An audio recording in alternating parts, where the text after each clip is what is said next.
Vamos a comenzar hoy comprendiendo que la intención de este evangelio es presentar a Jesús como el Mesías y aún como Dios mismo. Recuerde claramente que la semana pasada estuvimos hablando de cómo la intención de Juan es que puedan entender que Cristo y el Padre eran uno. Hablamos, ¿verdad?, de cómo Jesús prácticamente o literalmente es un desprendimiento de la esencia de Dios mismo, ¿ve?, para revelarse a los hombres por medio de la personificación de Jesucristo. A veces cuando explicamos este tipo de cosas, a veces las personas miran a uno como que, wow, no entiendo. Nosotros tratamos de explicarlo lo más breve y lo más entendidamente posible, pero esa es su explicación. Jesucristo es prácticamente un desprendimiento de la esencia de Dios personificado en Jesucristo. Por eso hablamos en este primer capítulo de cómo el hombre, cuando dice la Biblia que fue hecho a imagen y semejanza de Dios, no fue hecho a imagen y semejanza de Dios en cuanto a majestuosidad y deidad, sino que fue hecho conforme a la semejanza de Dios manifestado en la persona de Jesucristo. Por eso la Biblia dice que Jesucristo ya estaba destinado aún antes de la fundación del mundo. Así que antes de que usted y yo existiéramos, ya Dios se había manifestado en la personificación de Jesucristo. Cuando Dios dice en la Biblia, hagamos al hombre a nuestra imagen y a nuestra semejanza, no está hablando de crear al hombre como un espíritu o en cuanto a la deidad de Dios, sino que está hablando de crear al hombre a la imagen de Dios, conforme a la manifestación de Dios por medio de Jesucristo. Por eso hay algo que el ser humano no entiende, y una de las cosas que Satanás busca es que el ser humano se menosprecie a sí mismo. Sin embargo, bendito sea el nombre del Señor, tenemos que entender una cosa muy importante. Usted y yo somos algo muy valioso. Tanto así que cuando Satanás dice la Biblia que fue expulsado del cielo, lo que él estaba buscando y lo que él deseaba hacer es lo que somos usted y yo hoy en día. La Biblia dice que él dijo, subiré a las alturas y seré semejante al Altísimo. O sea, quiere decir que por eso cuando Dios dice hagamos al hombre a nuestra imagen y a nuestra semejanza, recuerde que antes de que usted y yo fuéramos, ya Jesucristo era. Entonces quiere decir que Satanás conoce la manifestación de Dios en la personificación de Jesucristo. Y Satanás quería eso. He escuchado predicadores predicando y enseñando acerca de la semejanza y el poder de declarar y pues que Dios dijo sea la luz y fue la luz. Entonces pues nosotros, y utilizan ciertos pasajes para reforzar ideas como esa, como, ¿verdad?, pues que en la lengua, ¿verdad?, pues está el poder de la vida y de la muerte, están en la lengua. Con nuestra boca podemos dar vida, con nuestra boca podemos dar muerte. Sin embargo, es un error poder decir que fuimos hechos a la semejanza de Dios y que tenemos la misma autoridad que Dios tiene cuando hablamos o declaramos, sino que la voluntad de Dios es la que prevalece sobre todas las cosas. Yo puedo orar por alguien, puedo declarar una palabra sobre alguien, y si no es la voluntad de Dios, yo no voy a hacer que eso suceda porque yo lo declaré. Bendito sea Dios para siempre. Entonces, hay ciertas enseñanzas que entran dentro de lo que es una herejía. Hay que tener mucho cuidado, mucha cautela cuando estudiamos la palabra, y por eso es importante profundizar en versos y capítulos como estos para poder entender tanto el contexto como el contenido espiritual, literal, que puede haber en la Escritura, porque no todos los pasajes los podemos aplicar en el área espiritual nada más, sino que hay pasajes que si los aplicamos en el área espiritual, podemos sacarlo de contexto en su origen, y si lo sacamos de contexto en su origen, entonces lo estamos aplicando mal, porque lo obligamos a decir algo que realmente no dice. Bendito sea Dios. Así que entendiendo que la intención de Juan es presentar a Jesús como Dios y presentar a Jesús como el Mesías. Vamos a comenzar con el verso 1, 2, 3, 4 y 5. Al tercer día se hicieron unas bodas en Caná de Galilea, y estaba allí la madre de Jesús, y fueron también invitados a las bodas Jesús y sus discípulos. Y faltando el vino, la madre de Jesús le dijo: ¿no tienen vino? Jesús le dijo: ¿qué tienes conmigo, mujer? Aún no ha venido mi hora. Su madre dijo a los que servían: haced todo lo que os dijere. Bien, vamos a analizar estos versos. Primeramente, vemos una boda que se está celebrando en Caná de Galilea, donde Jesús es invitado juntamente con sus discípulos. Hasta el momento no se ha registrado que Jesús hubiese hecho algún milagro, sino que los que le están siguiendo actualmente le estaban siguiendo por medio del testimonio de Juan. Juan el Bautista había declarado que ese era el Cordero de Dios que iba a quitar el pecado del mundo. Por lo que los que lo oyeron dijeron: ahí está el Mesías que estábamos esperando. Y de ahí entonces comienzan algunos de los discípulos a seguirlo, y ellos llaman a otros, como tal vez sucedió en el caso de Pedro, en el caso de Natanael. Fueron hombres que continuaron siguiendo a Jesús. Así que ahora estamos viendo este panorama donde vemos a Jesús con sus discípulos siendo invitados a una boda, pero también estamos viendo a María, su madre, que está en aquel lugar, que ella ya estaba allí. No dice que a ella le invitaron con Jesús o que ella llegó con Jesús, sino que ya ella estaba allí. Y vemos que entonces se acaba el vino. Ahora, es importante, ¿verdad?, poder entender, conforme a la tradición judía. Si nosotros pensamos en lo que sucedía o en cómo se planificaban las bodas, conforme a la tradición judía era muy exigente este tipo de festividad. Estas fiestas duraban hasta 7 días. Conforme a la tradición, era unos 7 días de celebración donde había comida en abundancia, donde había vino, donde había de todo. Era una celebración. Este hombre que se iba a casar acostumbraba a traer una dote, demostrarle a los padres de la joven que le fuera a ser entregada que él era capaz de poder sostener un hogar, que era capaz de poder hacer feliz a esa mujer. Así que se llevaba una dote y luego se hacía este tipo de festividad donde lógicamente el novio quería lucir bien, ¿sí o no? El novio no quería lucir mal. Así que el novio era responsable de este tipo de celebridad. En el caso de el novio de esta mujer que se iba a casar, donde María literalmente se acerca a Jesús y le dice: se acabó el vino. Ahora bien, vamos a mirar esto desde el punto de vista ético y desde el punto de vista normal, natural. Si es usted que se está casando y de momento faltó algo en la cocina, sea soda, sea comida, sea hielo, yo creo que usted no va a correr donde los invitados a decirle a los invitados que se quedó sin comida a la cocina, sino que usted va a hablar con las personas de confianza o con su misma familia para que esto sea resuelto. ¿Por qué razón? Bueno, primero, el novio no creo que quiera quedarlo lucir mal frente a los padres de la novia o los familiares de la novia, así que él va a acudir ¿a quién? A su familia.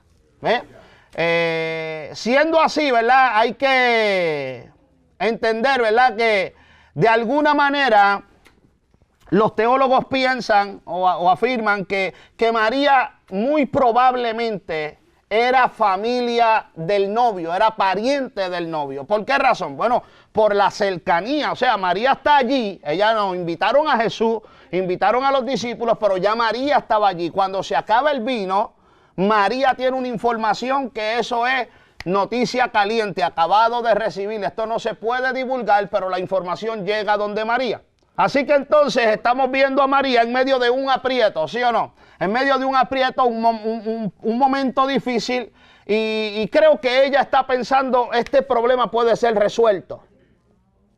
Yo sé que este problema puede ser resuelto. Así que sabiendo ella que Jesús era quien era y era obediente a ella, acude a Jesús. ¿Por qué razón nosotros podemos ver que ella acude a Jesús? de esa manera. Busquen Lucas capítulo 2, verso 51. Y descendió con ellos y volvió a Nazaret y estaba sujeto a ellos. Y su madre guardaba todas estas cosas en su corazón. Ok, quiere decir que mientras Jesús estaba creciendo, Jesús estaba ¿qué? Ella lo acabó de leer, ya se olvidaron.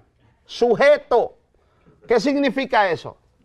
Obediencia. O sea, Jesús era ¿qué? Obediente. Mientras él crecía, él se movía en obediencia a lo que su madre le decía. Ahora estamos viendo a María en medio de un momento difícil y dice, Jesús es obediente, él siempre se ha sujetado y yo sé que este problema lo puede resolver él, así que él va y acude, ella va y acude a Jesús y le dice, Jesús, se acabó el vino.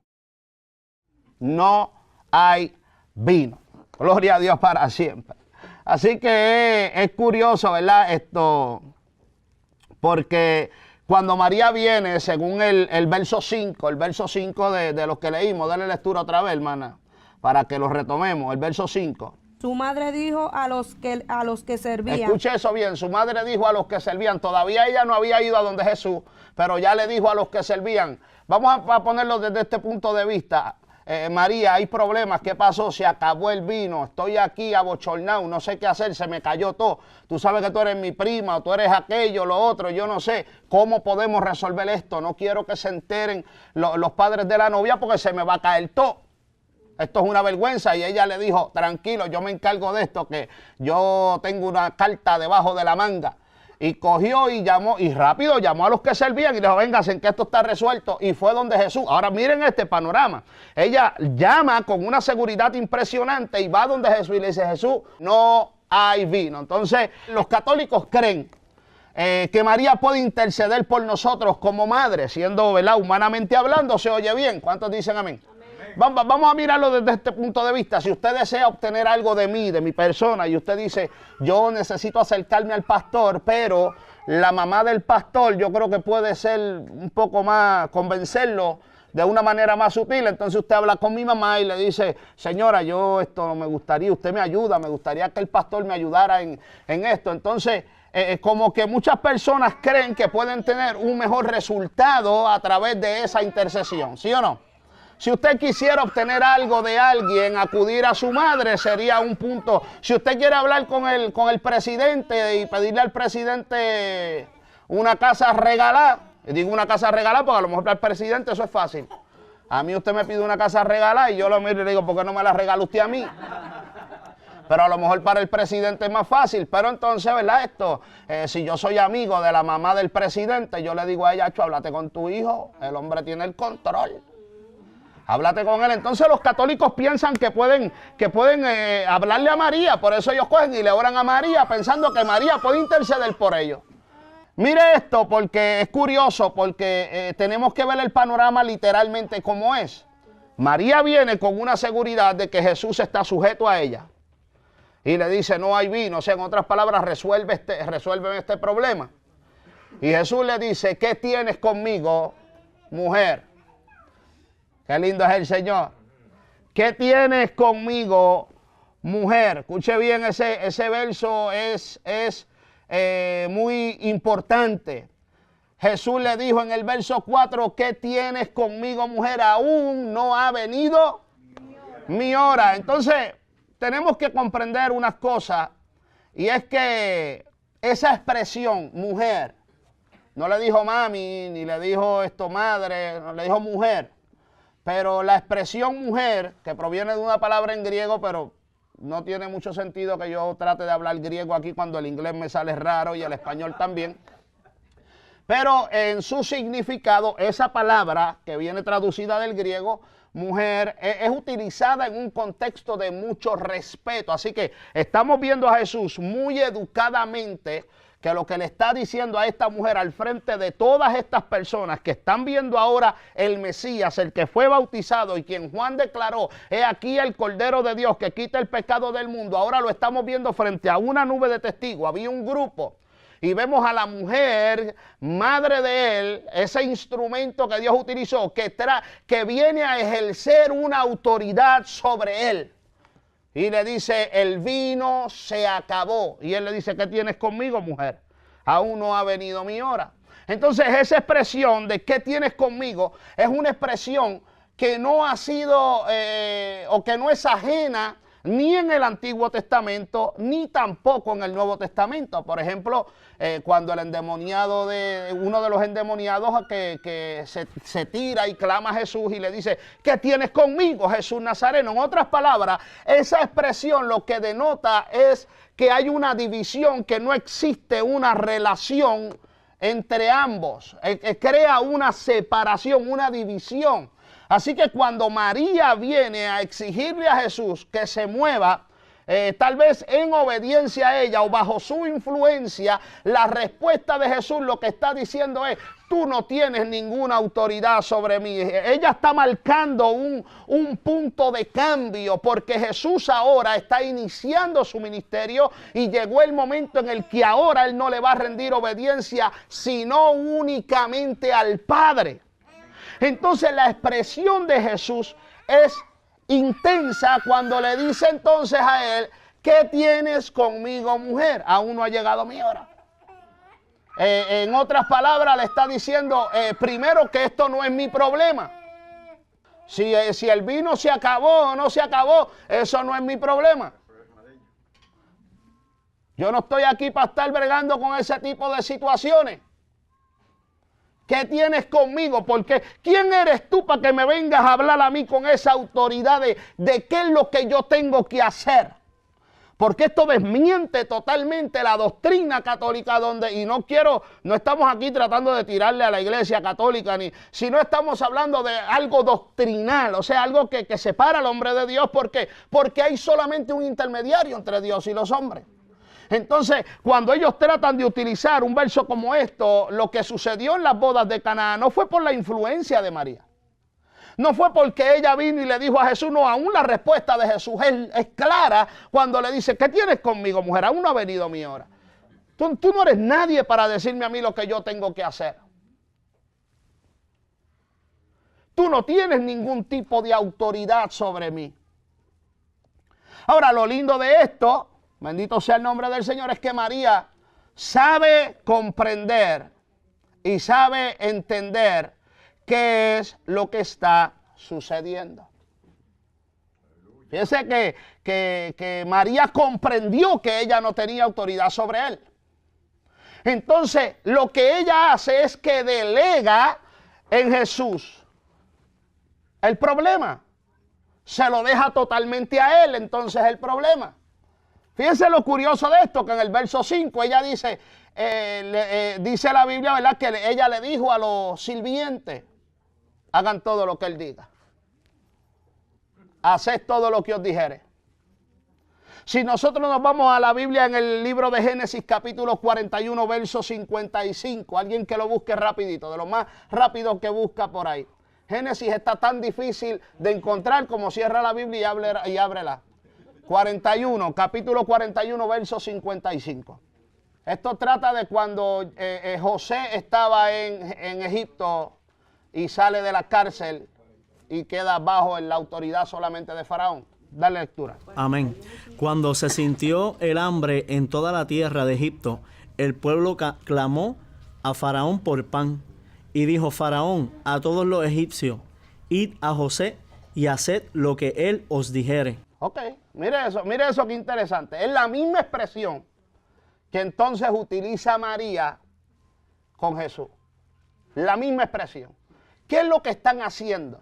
Fíjense que Faraón no le estaba montando presión a José. Lo que Faraón le estaba diciendo a quienes vinieron a donde él, le está diciendo, mira, yo te voy a ser bien honesto. Haga lo que haga José, cualquier cosa que él haga está aprobada por mí. Él es el que determina. Así que vayan donde él y hagan lo que él dice. No tengan ningún temor de obedecerlo. ¿Sabe por qué? Porque este problema está totalmente ligado a él. Lo que él haga está bien para mí. Entonces María entiende que no tiene autoridad sobre Jesús, ningún tipo de influencia. Y le dice a todos aquellos sirvientes, fueran muchos o fueran pocos, eran más de uno. les dijo, haced todo lo que os dijera. En otras palabras, no importa lo que Él determina. Si Él determina ayudar, está bien. Si Él determina que no, está bien. Así que yo no tengo ninguna autoridad. Haced todo lo que Él os dijere. Entonces la expresión de María lo que denota es que literalmente ella no tiene ninguna influencia sobre Jesús. No hay manera de nosotros poder ligar eso. O sea, nosotros no podemos decir, Pedro fue más cercano a Jesús, así que voy a orarle a Pedro para que Pedro interceda por mí. Inclusive Jesús dijo, a la hora de orar, ora al Padre en mi nombre. Él no dijo, llama a Pedro, que Pedro es pana mío. Aunque me negó 3 veces, pero es pana mío. Llama a Pedro, que Pedro va a interceder por ti. O sea, esto podría ser como una competencia. Vamos a imaginarnos Jesús, ¿verdad? En su trono, como dice la canción, Él está en su trono rodeado de gloria para darte poder. Entonces, vamos a suponer que ahí está Jesús. Entonces, de momento llega Pedro y le dice, Pedro, Sarita me está pidiendo algo para que usted lo haga. Entonces de momento aparece María y le dice, no, pero ella me habló a mí también. Entonces yo me imagino esa guerra y esa batalla, a ver quién reprende al diablo y a los demonios con todo. Jesús es el único intermediario entre Dios y los hombres. ¿Sabe por qué? Porque el mismo Dios decide desprenderse de su gloria y personificarse en Jesucristo. O sea, en otras palabras, Dios no tiene que sujetarse a nada ni a nadie que no sea Él. Alabado sea el nombre del Señor. Así que María no puede interceder por nadie. María no puede hacer nada. María no tiene ningún poder, ninguna autoridad sobre Jesucristo, ningún tipo de influencia. Usted puede rezar 500 Ave María y María no puede salir de donde está para llegar a donde está Jesucristo. María está en el paraíso esperando, igual que usted, igual que yo, la resurrección de los muertos cuando suene la trompeta. Ella no puede aparecer, ella no puede salir de donde está. Todos aquellos que murieron bajo la ley estaban cautivos en el seno de Abraham. ¿Y qué hizo Jesús cuando descendió a las profundidades? Se los llevó. Están en el paraíso. Bendito sea el nombre del Señor. Así que todos están aguardando lo que usted y yo estamos aguardando. Que cuando vengamos a implantar el reinado milenial, vamos a venir todos con cuerpos glorificados. Siendo parte del ejército celestial. Alabado sea el nombre del Señor. Y eso está más cerca que la palabra. Eso está más cerca de lo que usted y yo nos imaginamos. Gloria a Dios para siempre. En cualquier momento suena esa trompeta y comienzan los 7 años de... Y lo literal de esto es que una vez la iglesia, fíjense que no hay un tiempo determinado para la venida de Cristo. Dice que Él va a venir como ladrón. Pero luego que la iglesia se vaya, está establecido que son 7 años. Y luego de esos 7 años, vamos a implantar el reinado milenial. Así que esto está más cerca que nunca. No hay manera de que podamos negar que la trompeta está a punto de sonar. Nuestro hermano Félix. Tengo una preguntita aquí. Amén. Decirle cuando él dice, aún no ha venido mi hora. Amén. Esa expresión queda dentro del tú no tienes ninguna autoridad sobre mí. O sea, prácticamente María no tiene ningún tipo de poder o influencia sobre Jesús para que Jesús muestre su gloria. Si no es determinado por el Padre que está en el cielo cuando le da el tiempo. Ahora, todo lo que sucede en las bodas de Caná sucede por voluntad de Dios, no por voluntad de María. No es porque María quería. O sea, lo que él deja claro es que María no tiene ningún poder. El tiempo de Él es cuando Él actúa, por eso Él es el ahora. Pero es también el ayer, el presente, el futuro, todo lo llena Él. Entonces, cuando Él dice, no ha llegado mi hora, Él está diciendo a ella, tú no tienes ninguna autoridad sobre mí, tú tampoco determinas cuando yo voy a hacer algo. Y es interesante y es curioso porque luego nosotros vemos que Jesús hace un sinnúmero de cosas, pero las cosas toma otro giro porque cuando entonces ella, frente a toda esa multitud, digo multitud porque me imagino que tenían que ser varios sirvientes, no creo que las bodas en aquellos tiempos eran 7 días, comiendo a todo fuerte, tomando, comiendo, festejando, porque era un momento de alegría. Hoy en día hacen una fiesta y tú le preguntas, ¿qué hora va a ser? Y te dicen, a las 2:30, para que se vayan temprano, porque es que... Y ya a las 4 tú ves que empiezan a cerrar la silla, como quien dice, arranca y vete, que ya comiste. Sí, porque uno dice, ay, me invitaron, y uno va bien contento, pero después que nos invitaron, nos están votando. Y usted sabe que es así, porque usted también en su casa, después que tiene 2 o 3 horas una persona ahí, usted dice, no van a ir si yo estoy loco por dormir. A su nombre. Así que eso es lo que, ¿verdad? Esa expresión, aún no llega mi hora, nadie tiene ningún tipo de potestad sobre cómo, cuándo y dónde Jesús va a mostrar su gloria o va a glorificarse. O sea, aún nosotros aquí como somos siervos que dice, inútiles. Aún nosotros, y esto es una grata enseñanza porque hay muchas veces muchos predicadores comienzan a decir, hoy va a ser una noche de milagros, y usted ve que el culto se acabó y no hay nadie que recibió un milagro. Yo pasé como 5 veces a oraciones para que se me empastaran las muelas, nunca se me empastaron, todavía siguen rotas. Entonces muchas personas piensan que ellos pueden determinar cuándo Jesús va a hacer un milagro y dónde Jesús va a hacer un milagro. Y nuestro trabajo es orar y declarar la palabra. Pero dentro de la voluntad de Dios hay gente que Dios quiere sanar y hay gente que Dios no quiere sanar. Porque Dios sabe. Hay gente que Dios quiere darle una casa, hay gente que no, hay gente que Dios quiere darle un carro y hay gente que no. Entonces muchas veces oramos y Dios te lo va a dar. Recibe en el nombre de Jesús. ¿Y recibe qué? ¿Sabes? Por eso hay que saber hasta orar, amado, hay que saber orar. Especialmente, mire, cuando los predicadores, esos que desean predicar, que desean desarrollar el arte de predicar, y muchas veces no entienden que nosotros como pastores, amados, estamos pendientes. O sea, identificamos el material que una persona tiene desde que arranca a predicar.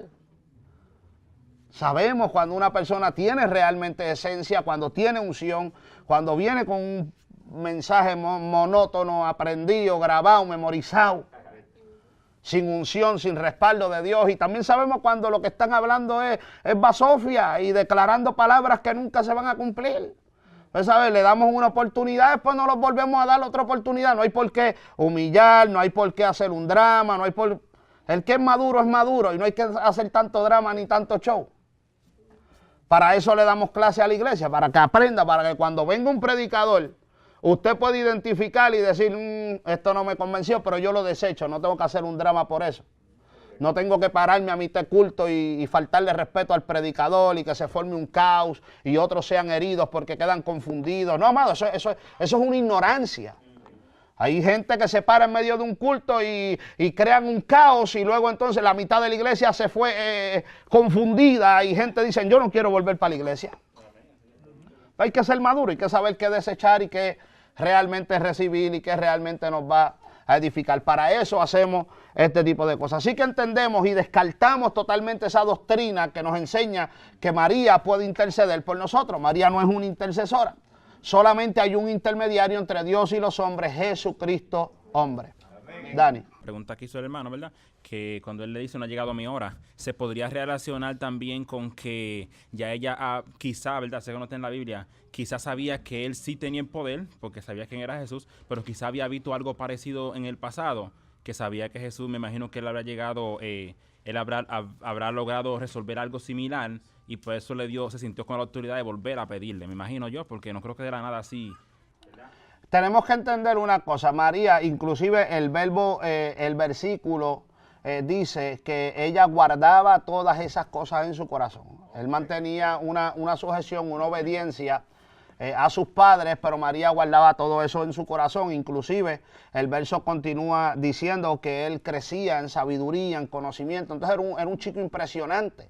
Inclusive en un momento dado se le escapa y van y donde lo encuentran es en el templo, hablando con los religiosos. Los mismos religiosos se asombraban y se admiraban de cómo Jesús estaba hablando. Entonces, no podemos decir, ¿verdad?, o inventar alguna falacia teológicamente hablando, tratando de crear una teología falsa, pero la realidad es que muchas cosas deben haber acontecido en la trayectoria, en el crecimiento de Jesús, y María guardaba todo eso en su corazón, sabía quién era su hijo, porque ella había tenido una experiencia impresionante. O sea, cuando el ángel se le aparece y le dice, no estamos hablando con una mujer cualquiera, estamos hablando con una mujer que recibe una visitación celestial, viene un ángel y le dice, vas a tener un hijo, y le vas a poner por nombre Emanuel, que significa Dios con nosotros. O sea, esa mujer fue escogida para cargar la esencia de Dios. Ella tenía en su vientre un desprendimiento de la esencia de Dios. La Biblia nos enseña que Jesucristo no tenía nada que ver con María en cuanto a sangre y carne. O sea, dentro de Jesucristo, él no había pecado en él específicamente por eso, porque no venía de simiente de varón. Entonces María fue simplemente un estuche utilizado. Porque la mano de Dios, la grandeza de Dios, es la que desarrolla a un niño cuando está en el vientre.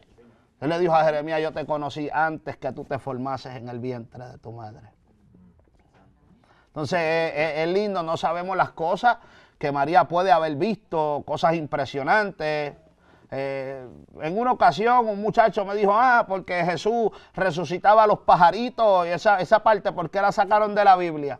Entonces me lo dijo en la cárcel y yo estaba preso para ese tiempo, pero me gustaba estudiar la Biblia. Y yo le decía, en verdad, no sé, tú eres un estudioso entonces. Alabado sea Dios. Deberías salir de aquí y volverte mormón o algo así. Yo lo molestaba. Pero sin embargo, de momento usted sabe que llega la Semana Santa, entonces todos los presos cogen guillas religiosos y todo el mundo quiere ver a Moisés y todo el mundo quiere ver todo ese montón de películas que dan en esa semana. Bendito sea Dios que eso es una detrás de la otra. Entonces, pues de momento yo estoy así al frente del televisor viendo una historia de Jesús para aquellos años, y de momento sale una parte donde Jesús está resucitando un pajarito.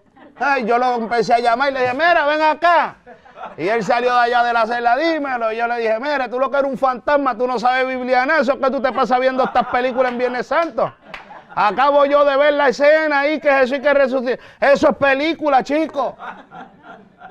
Y tú vas a mi celda ahí bien arrebatado diciendo, no, yo sí que sé. Ay, mija, estése tranquilo, conviértase a Cristo.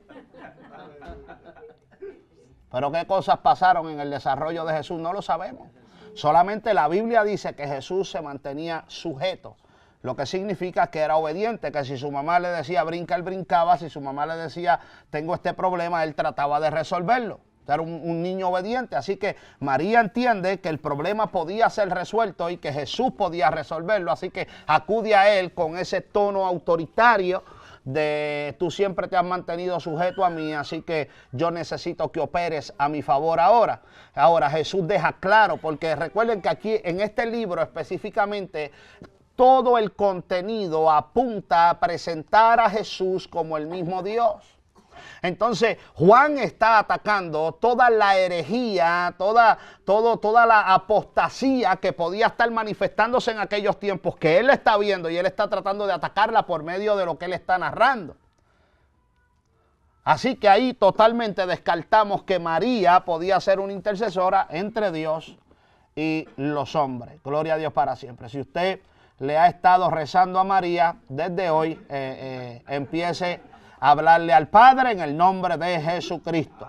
Amén. Aleluya. Bien, esto, ¿verdad? Sucediendo, vamos al 6 y al 7. ¿Quién dice amén? Y estaban allí 6 tinajas de piedra para agua, conforme al rito de la purificación de los judíos, en cada una de las cuales cabían 2 o 3 cántaros.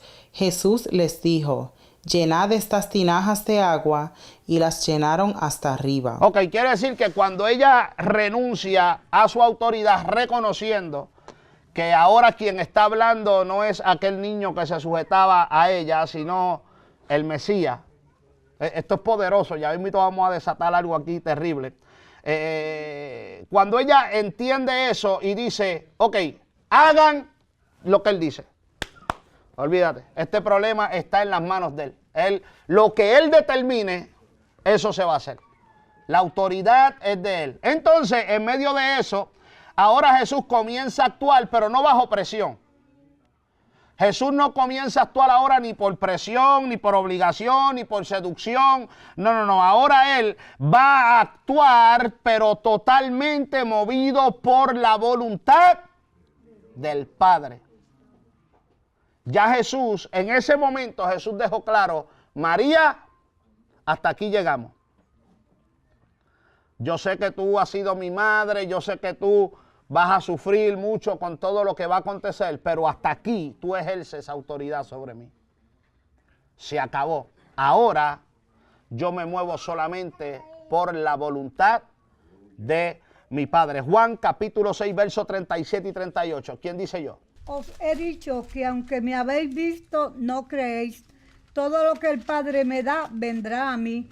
Y el que a mí viene, no lo echo fuera. Porque he descendido del cielo. Aguántese ahí. ¿De dónde descendió? Ok, continúa.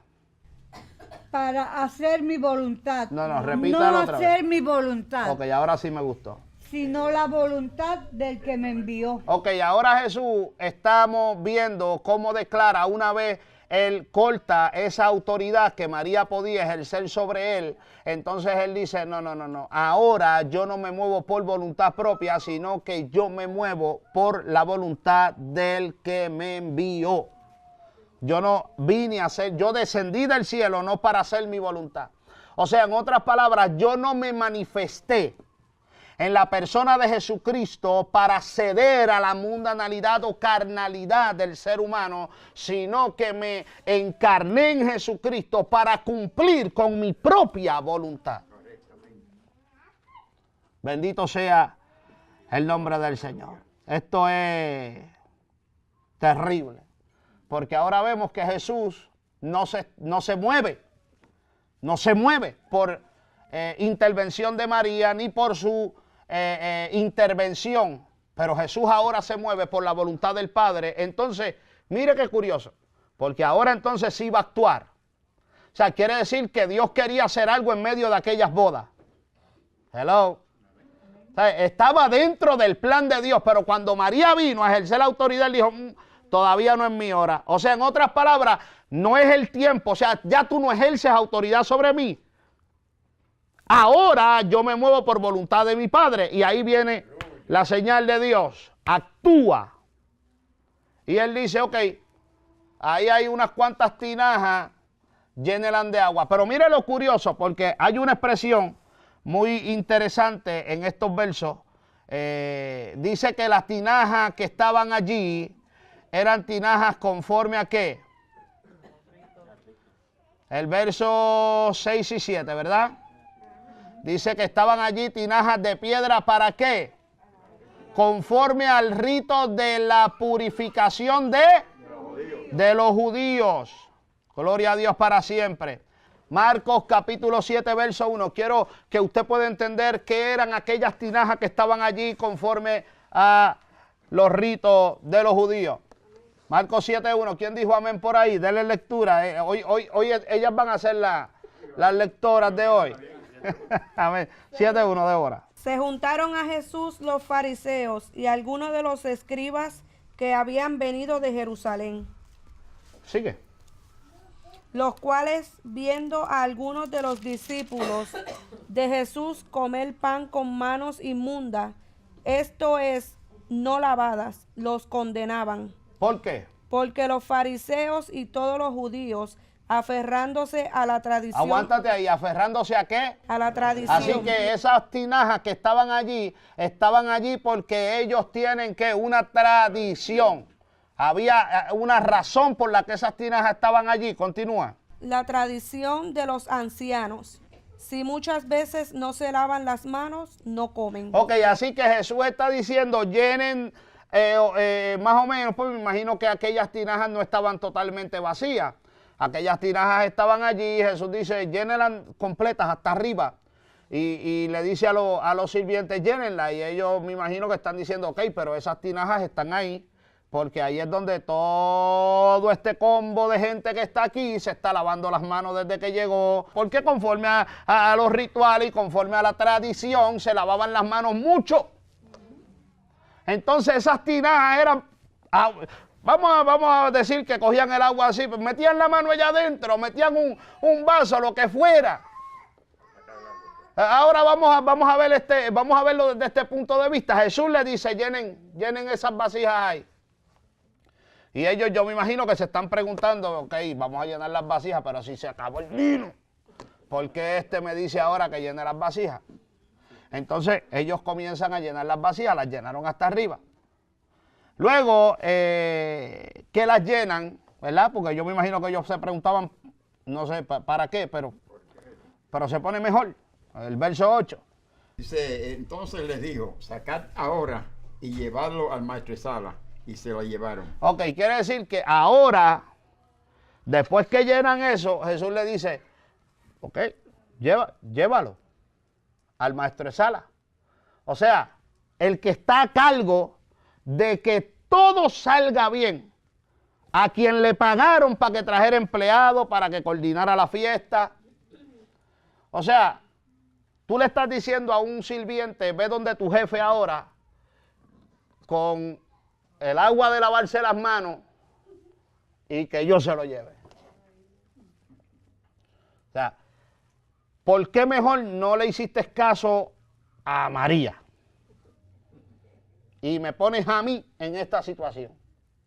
O sea, aquella se lavó las manos y dijo, yo no tengo autoridad sobre él, él es el que manda, hagan lo que él dice.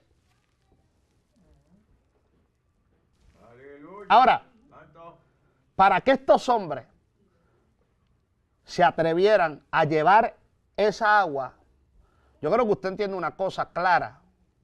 Tenía que haber respeto a Jesús, admiración a Jesús, y entonces podemos entender por qué Jesús reacciona de la manera que reacciona cuando su madre intenta ejercer autoridad sobre él frente a toda esa gente. Ellos no vieron hablar a Jesús, ellos vieron al Mesías.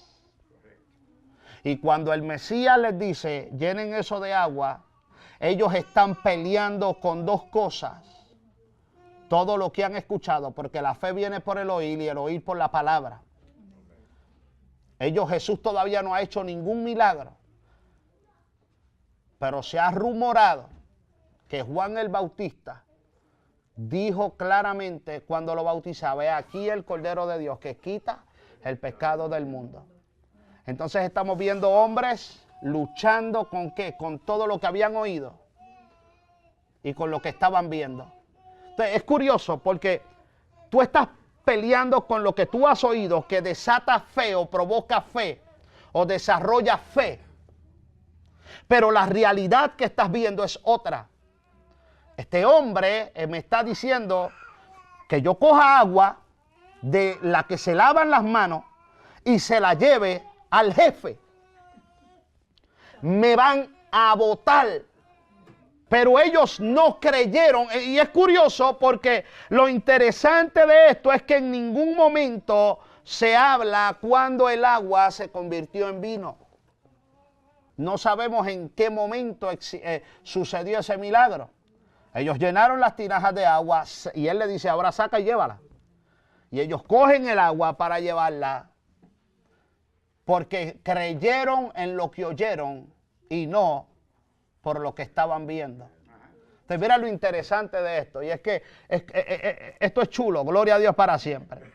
El verso 9, ¿quién dice yo? El verso 9, vamos a ir armando esto. Cuando el maestresala probó el agua hecha vino, sin saber él de dónde era, aunque lo sabían los sirvientes que habían sacado el agua, llamó al esposo. Ok, quiere decir que el maestro de ceremonia, si hubiese sabido de dónde venía lo que le dieron, ¿se lo tomaba? Y vamos a ver, si usted sabe que yo tengo un candungo de agua donde entramos a la iglesia y nos lavamos las manos, ¿usted se va a beber esa agua?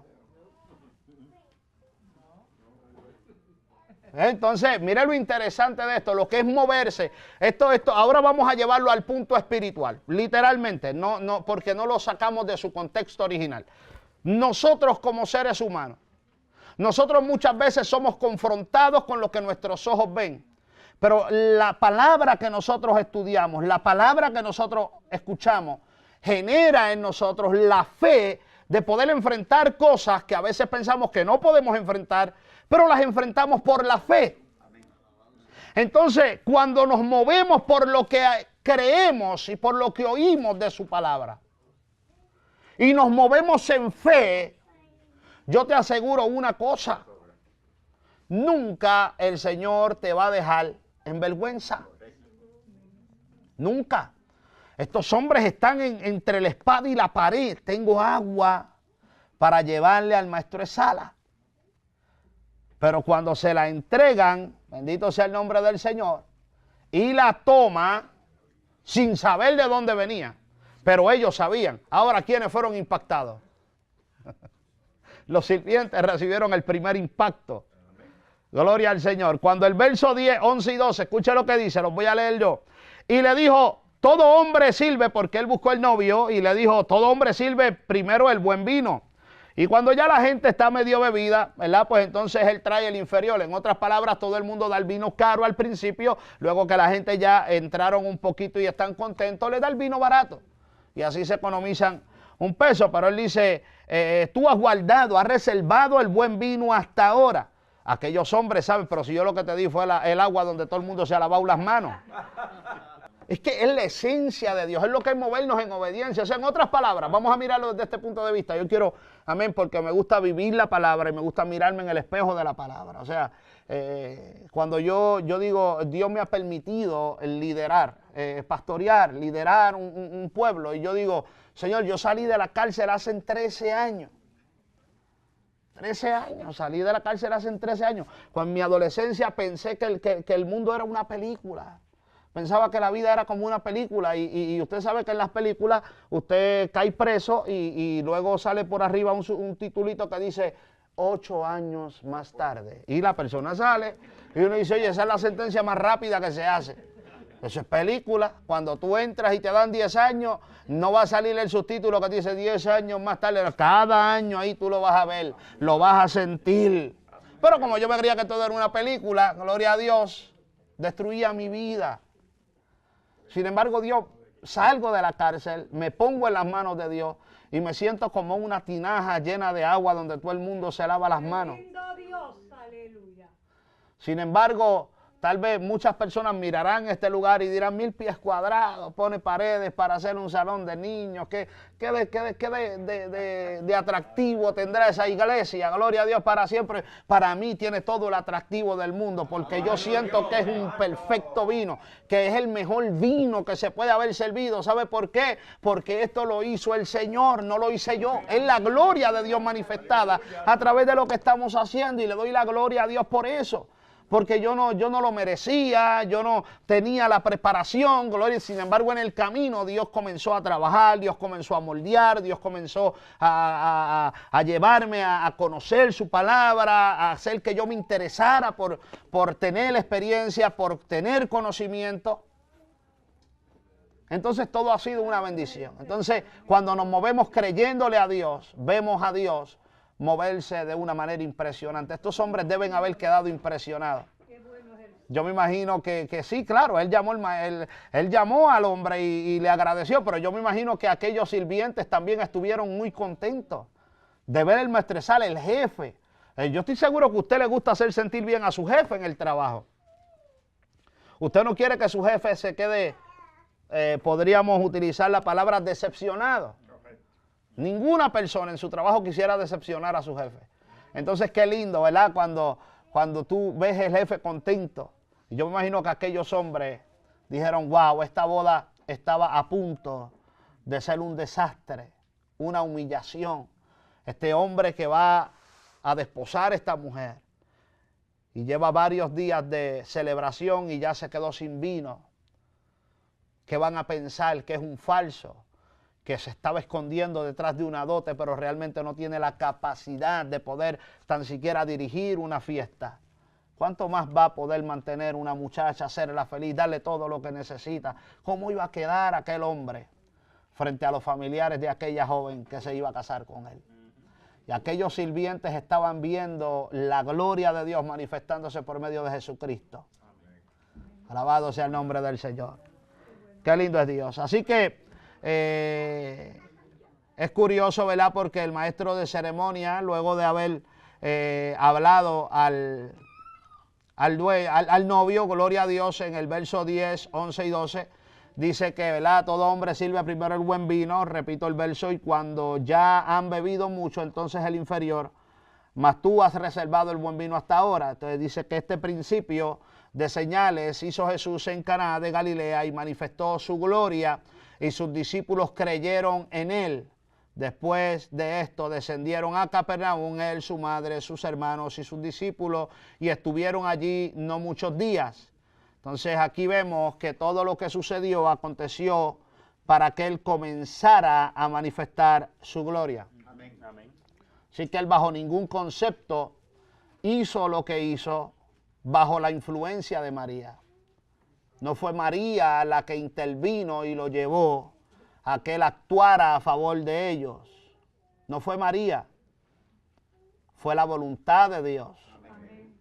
Y Jesucristo lo deja claro, y Juan está utilizando estos argumentos para que la gente pueda entender que Jesucristo era Dios, que Jesucristo era el Mesías y que Jesucristo tenía el poder y toda la autoridad. Jesucristo fue la causa de que ese novio no pasara la mayor vergüenza de su vida. Gloria a Dios, porque yo te aseguro que por todo Israel iban a estar diciendo, oye, fulano se casó. Y tú me puedes creer que a los 2 o 3 días se quedó sin vino. Qué clase de hombre, qué clase de bochorno, qué clase de vergüenza. Alabado sea el nombre del Señor. A su nombre. Verso 13 y verso 14. Ahora comenzamos a dar otro giro. Tony. Si esta clase fue de bendición a tu vida y de edificación, no olvides darle me gusta y suscribirte a nuestro canal para que así puedas recibir notificación cada vez que subimos un video. Estamos subiendo estas clases para que sean de grande bendición y edificación para tu vida. Dios te bendiga.